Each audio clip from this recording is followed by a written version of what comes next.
Gmail অ্যাকাউন্টটি log in করার পরে গুগল অ্যাকাউন্টের উপর ক্লিক করবেন।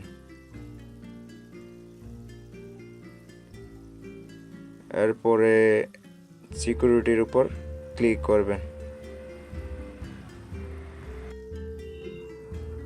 এরপরে একটু উপরের দিকে টানবেন।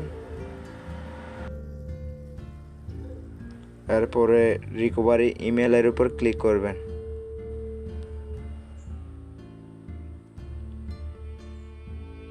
এরপরে এখানে আপনার ওই জিমেল আইডির পাসওয়ার্ডটা দিবেন।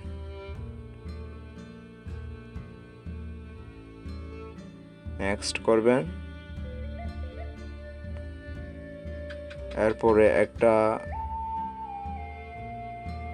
রিকভারি ইমেল আইডি বসাবেন। এখানে জিমেল আইডি বসালাম আমি একটা। জিমেল আইডি বসানোর পরে স্পেসের পরে outlook.com দিবেন।